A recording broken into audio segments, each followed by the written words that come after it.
Hi everyone. So recently what we have seen here at Bitscale, and I personally have also noticed this for quite a while, is that GTM systems are getting complex, right?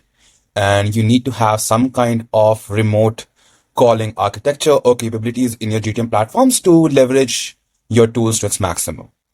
And for Bitscale, we have provided that in a form of a API, wherein you can set up your custom workflow as you could earlier. And then you can call that workflow remotely using any system you want, any system architecture that is set up on your end, or maybe some kind of automation tool that you're utilizing, the likes of Zapier, N8N, or sometimes if you just want to make a random call using Postman, you can do so. In this video, I'll show you how you can set everything up. Let's just get into it. To set it up, the first step would be heading over to New Grid and scrolling down, and you'll find a Bitscale API's source grid. Just click on that and create a new grid. And this will give you an option of either selecting what kind of inputs you will be sending.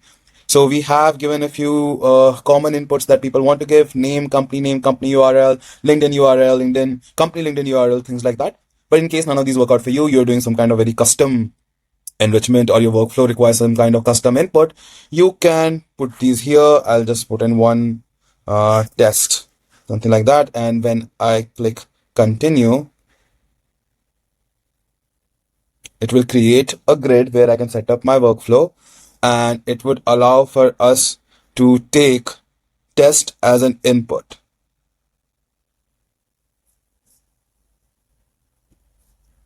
Right, yeah, right here. So this is a sample row. So you can also pass test as an input now. And we provide a sample row so that you can first set up your workflow as you intend to. And once your workflow is complete, you can go ahead and make calls to that workflow. So I already have a workflow ready here, fairly simple. What I'm doing is getting the name, company name, LinkedIn URL, and the company URL, and I'm sending back majorly the email, the title, and the industry the person is working in. Once you are done with the workflow setup, you are basically good to go, but there are some technical implementations that might be required from your end, which I'll just walk you through now. So if you already have an idea of how APIs work, I think you can just drop off at this point. Go to load data here, Bitscale API. There is a curl available right here. You can just play around with the curl and get on with it. For those who don't have a lot of idea, I'll just walk you through how you can set this up on your own. So the curl request, it simply signifies what kind of API call you are making. And before you actually copy this, one thing that you need to set up is select the output columns that you would want. So essentially, when you have completed the workflow that you're trying to set up, you can select what output columns would you like to receive when you remotely call this workflow. So here, as I mentioned earlier, I have selected email, industry, and title. And yeah, so it has created a curl request for me. Now in the curl request, you would have the type of request available right here, which is post. This is the URL that you need to make the request to. This is the authentication. It goes in your header tab, wherein you pass this as the key, and in the value, you will pass your workspace API key, which I'll show how you can receive later.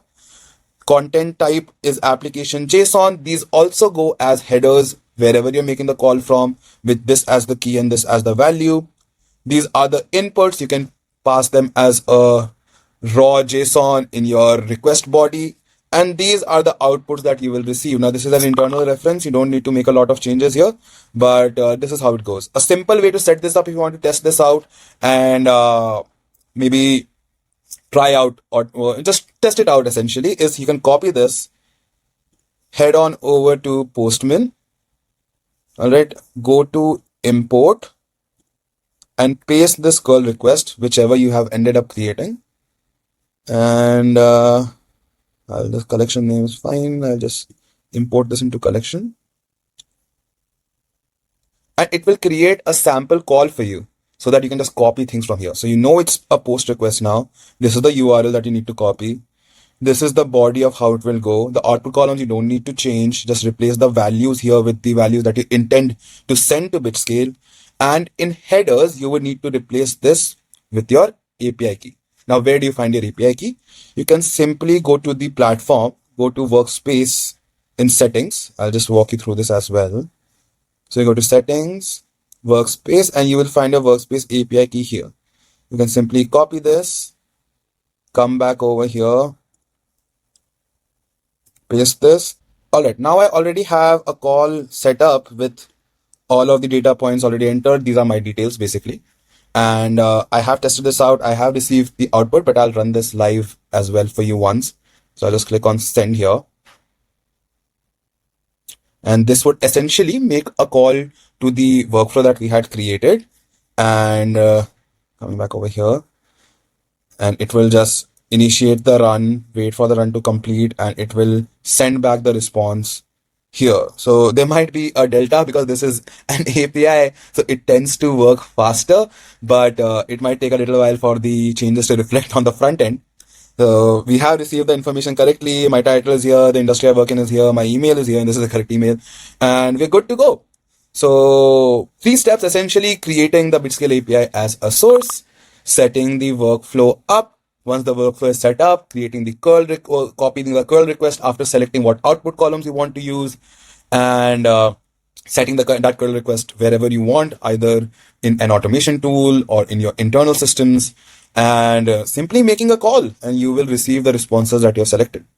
So I've tried to make it as easy to understand as possible, but obviously there might be some questions that you might have. In case you want to clear your doubts, you can reach out to us on our support channel or simply reach out to me and we can take it from there. Cheers. Bye.